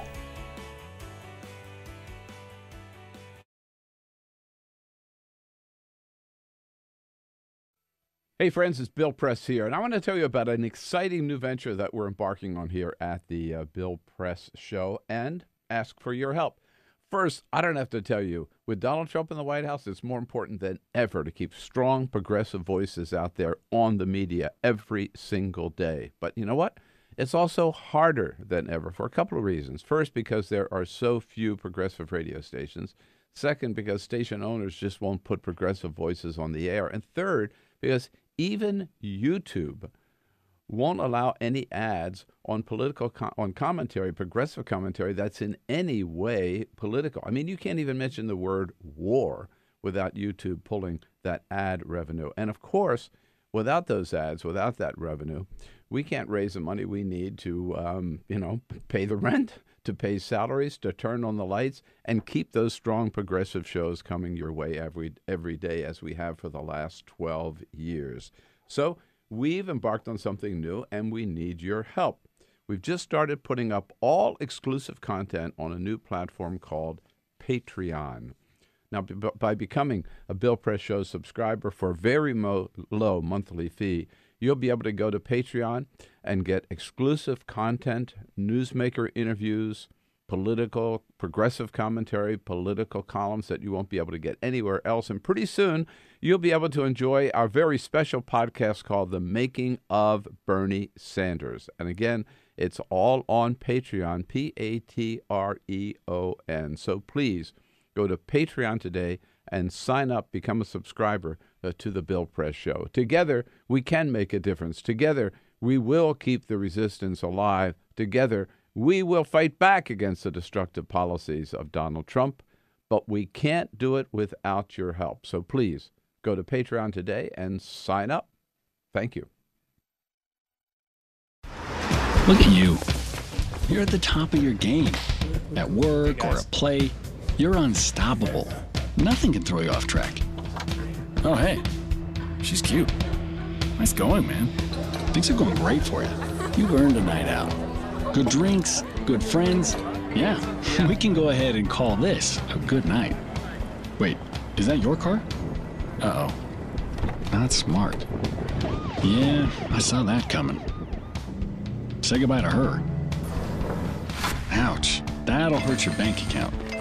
You're looking at around 10 grand in fines, legal fees, and increased insurance rates. I hope you like eating frozen dinners. Alone.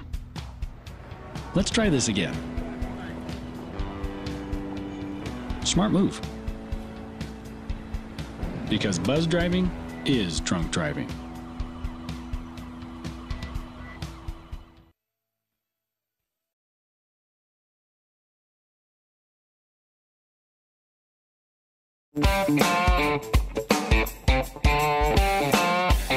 Live video, Bill's commentary, the best clips from the show, all in one place. YouTube.com/The Bill Press Show. Hello, everybody, and welcome back here to the Bill Press Show as we wrap up here on this Thursday, October 19. Good to see you today. Good to have you with us. We're in Washington, D.C. That's where we start out. We end up right alongside of you, anywhere in this great land of ours, coast to coast. And we're brought to you today by the American Federation of Government Employees, those great men and women of the AFGE under President J. David Cox, who keep our federal agencies running, not just here in Washington, D.C., all across the country. Salute them and thank them for the support of the program. Direct you to their website to find out more at afge.org. Yes, another self-inflicted wound, the White House still dealing with this controversy that Donald Trump himself started on Monday when asked about why he hadn't said anything about 4 American officers slain in Niger on October the 4th. He turned around and said, well, at least I'm going to call those families. No other president ever did. That started this whole controversy, which continued yesterday at the White House briefing and even continues today. Bishop Garrison is a defense council member at the Truman National Security Project, formerly deputy for foreign policy for the Hillary Clinton for president campaign, joining us in studio. Bishop, it's nice to see you. Thank you so much for having me. It's an honor to be here. I forgot your most important credential. You're a native of South Carolina. I am. Palmetto son. Palmetto son, all right. Surrounded by South Carolinians. Yes, sir. Charleston and Lexington. Right? Go Wildcats. There you go. And I just came back, as I mentioned, from a couple of days down in Charleston myself. So here we are, all Palmettans today. Palmetto sons of Palmetto State. I don't know how you put it. Let me ask you, before we get to this controversy about this phone call. Sure. Do you know, what are we doing in Niger in the first place? Well, again, thank you for having me. The main part of why we're out there right now is to help our partner states, our allies, in the fight against terror. And that's one of the main and traditional missions of Special Operations Forces, particularly Army Green Berets, Special Operators, is to go in and train the trainers to help train and then, if necessary, fight alongside Allied forces in areas of contention. So we're in Niger, we're in... It was to train forces for Mali and all of the states Mali, around there. Libya, Yes. wherever that whole... Because that's become sort of the recruiting grounds for ISIS and Al-Qaeda now? Yeah, it's a hotbed of activity is one way to put it. It's recruiting grounds. It's training areas. It's some of these destabilized regions that they have the ability and opportunity to go in and adjust the government and adjust the political forces there, however they need to or see fit in order to continue their own activities worldwide. I checked this morning that this all started under President Obama in 2013 with 100 troops being sent there. We now have 800. Yes. This is all very much under the radar, isn't it? It is very much so, and to some degree, personally, in terms of Operation Security, OPSEC, I'm happy that they have it that way. We do, as the American citizens, have both a right and a need to understand and know what our government is doing, where our troops are stationed and located at any particular time. But there is a need to protect the interest of those troops, the mission and the operations there. So for sometimes you're going to have instances where even though we have a great many troops in harm's way, it does fly under the radar a bit, and that's not necessarily a bad thing. There seem to be some questions, and it'll be a while before we know all about this particular raid and this ambush. Mm-hmm. Were they properly prepared and protected in this mission, do you believe? I don't know how to properly address that directly. What I'll say is that having friends who have served in special operations units, I know that they go through a tremendous amount of preparation, of training, of foresight before they enter into any type of activities, whether they be kinetic or non-kinetic, more the traditional teaching role. So I know on the ground those dedicated soldiers, airmen, Marines, all of them, did everything they needed to do to be prepared. The question more strategically, did they have the proper intel? Did they have the proper oversight? That's something that I think a thorough investigation will help bring light to. Right. I'm not being critical. It's just that absolutely. CBS reported last night that they had been on this same mission, this same patrol, 29 times in the past and never encountered anybody. Yes. And this time they went out on another, what they thought was going to be routine, and they were told, don't expect to meet anybody this time either. And then suddenly the four of them, and there's no air cover, there are no planes nearby, helicopters nearby, and they're ambushed by 50 ISIS fighters now. Absolutely. And unfortunately we see instances like this in the past with Mogadishu, Somalia, back in the 90s. You see for the situation at Black Hawk Down was based on. You see individuals, rangers, going out saying, hey, it's going to be absolutely routine. You don't need your night optical devices, your nods tonight. We don't need to take extra ammo. And, unfortunately, look what happened.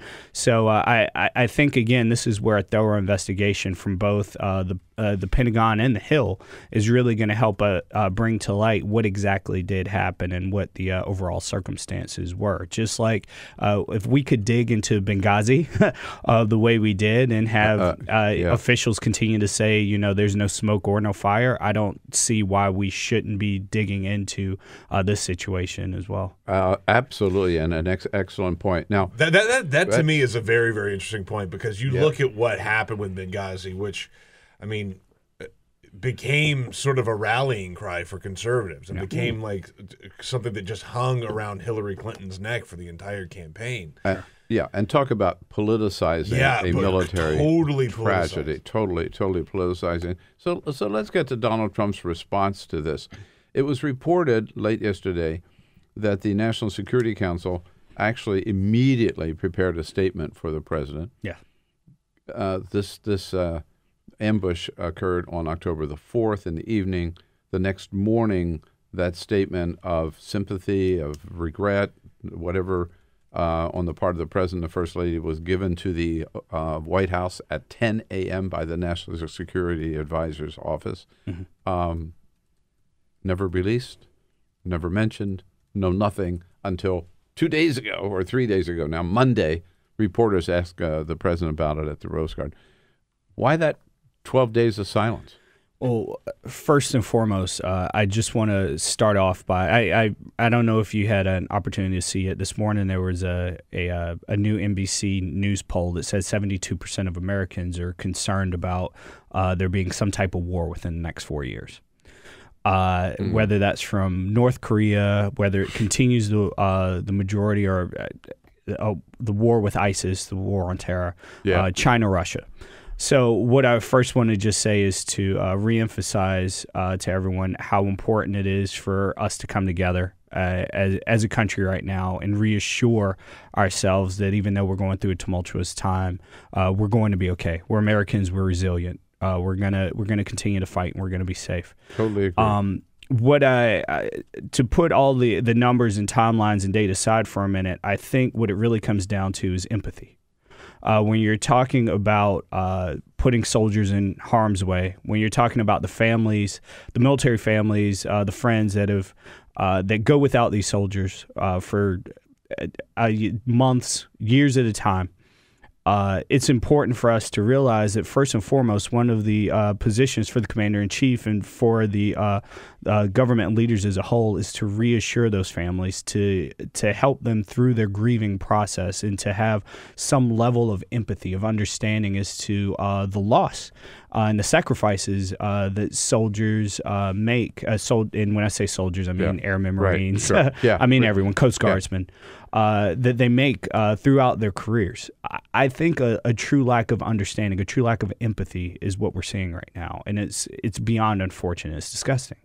It's an administration that's targeted Gold Star families previously as a campaign and as a candidate in the past with Captain Khan's family, and then to only turn around and try to use General Kelly and the grieving that he and his family has experienced in the past as a political ploy to dismiss anyone that might come against the president and what's going on in the administration is just completely disheartening.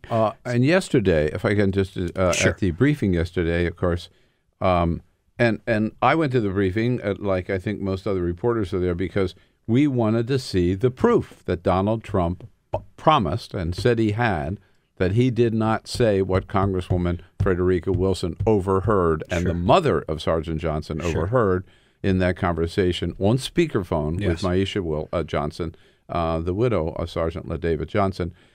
So Sarah Huckabee Sanders can't offer any proof because there wasn't any proof. You're right. She cited, well, General Kelly was in the room. Exactly. That's not proof. Exactly. But then, of course, she turns around and attacks the Congresswoman. Here she is.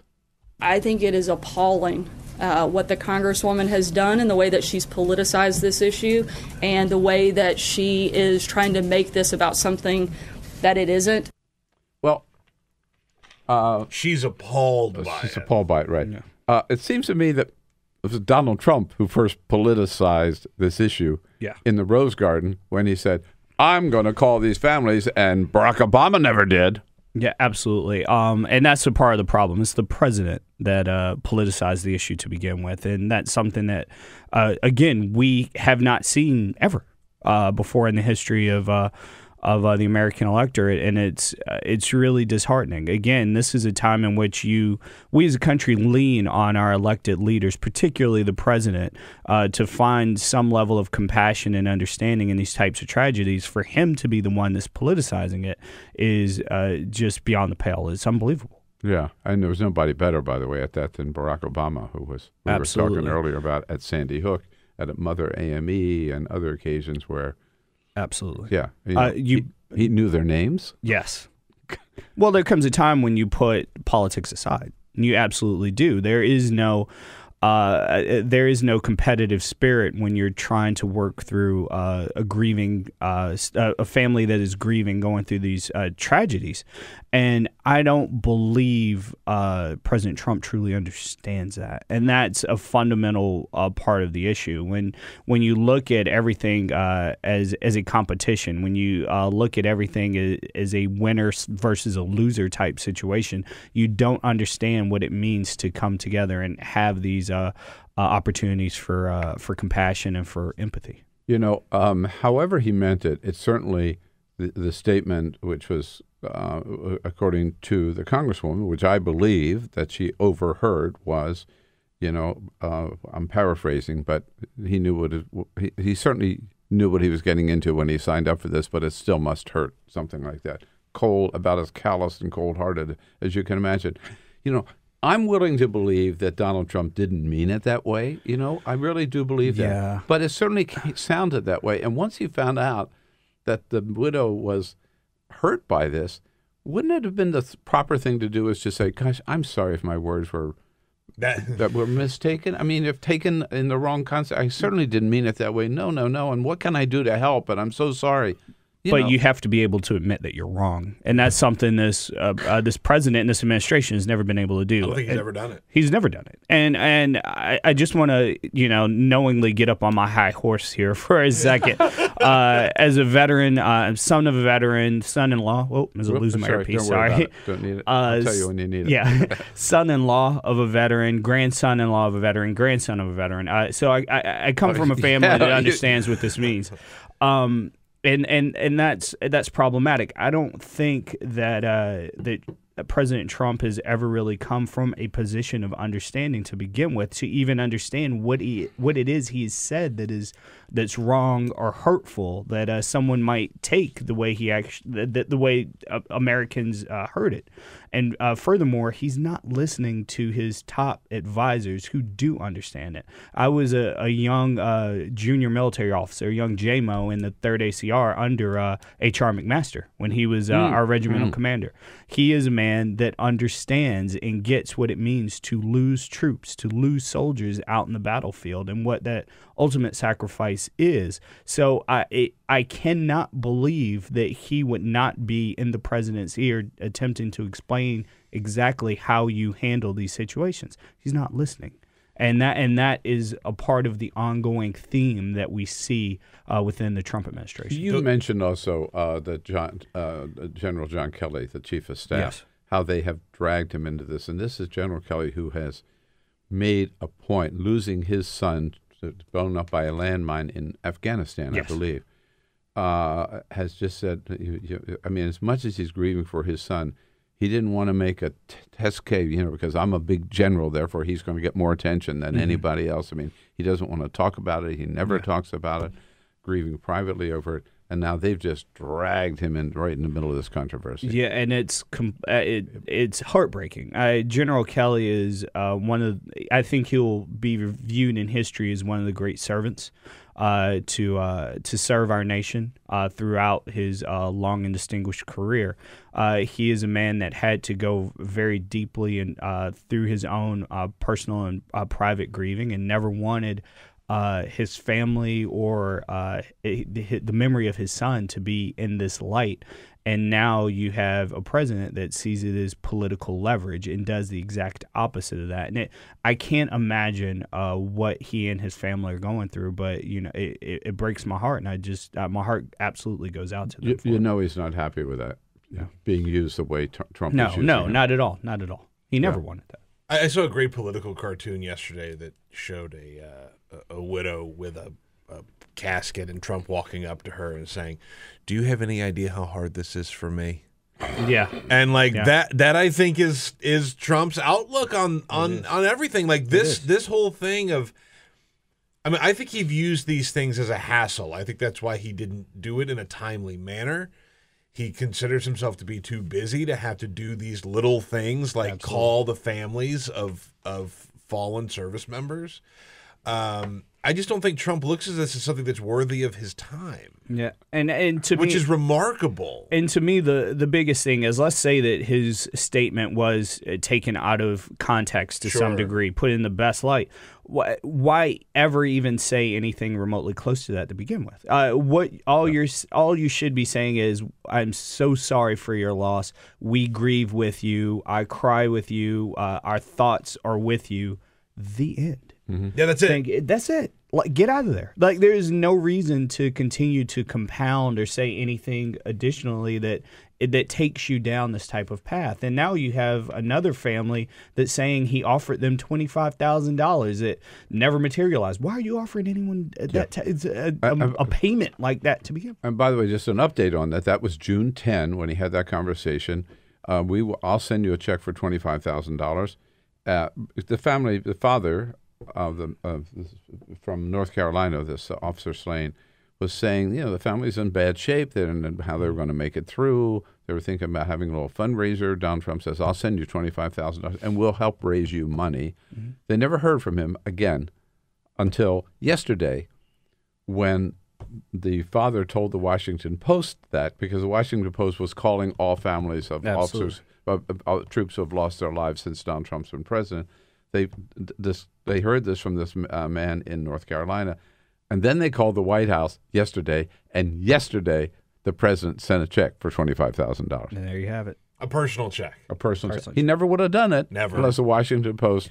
Well, and this goes back to the campaign with the $6 million that he promised veterans groups. And it never did until you had, I think it was David Fahrenthold. That went through and said, "Hey, have you folks received any of this money?" And then it's like, now he's at a press conference reading off all the checks he wrote yesterday. But that was, and for that, he promised himself he was going to write a check for $1 million and did not until David Fahrenthold wrote a story for which he got the Pulitzer Prize, deservedly. Mm-hmm. Okay, I want to switch topics here with you for a second, if I can. Okay, sure.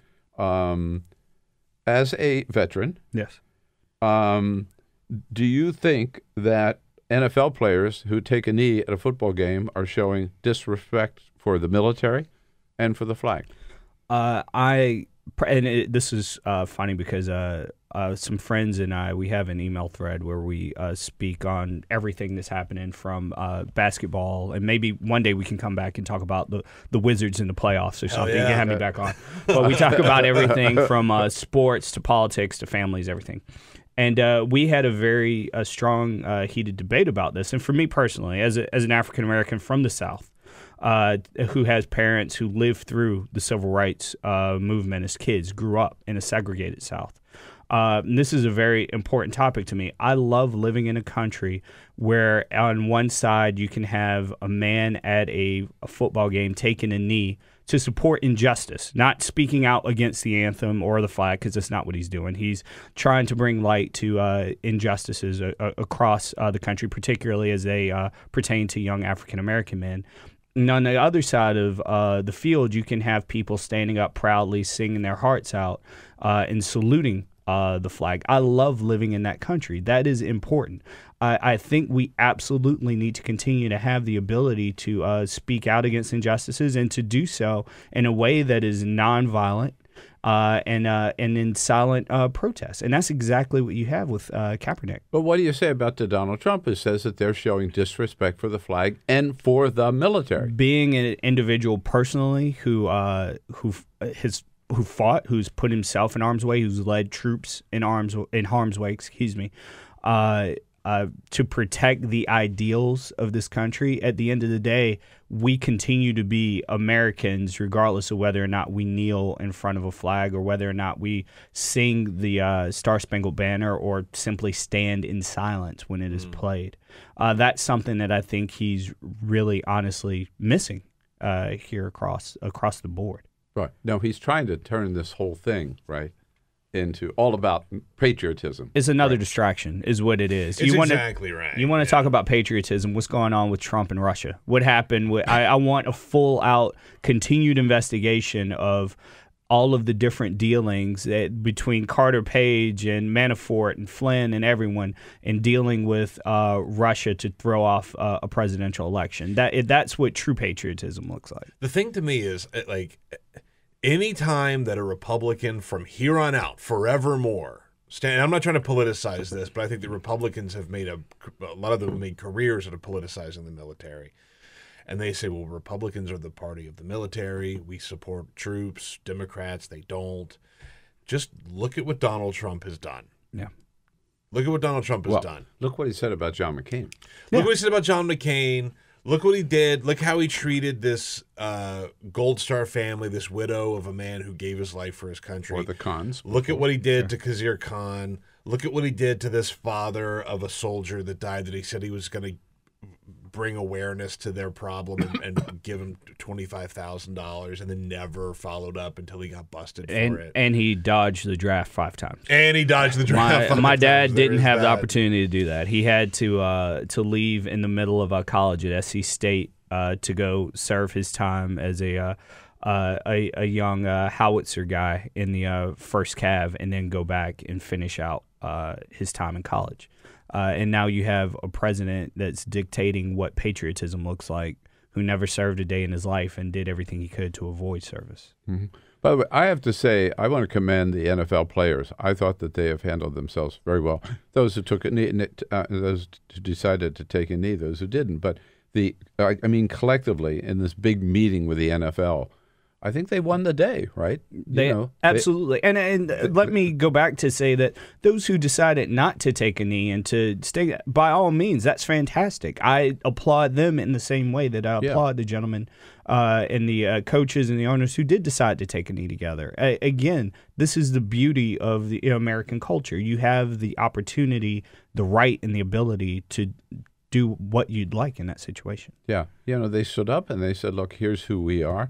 And I said, one of the commentators said last night, too, these owners, they have a product, and the product is their football team. Yeah. Right?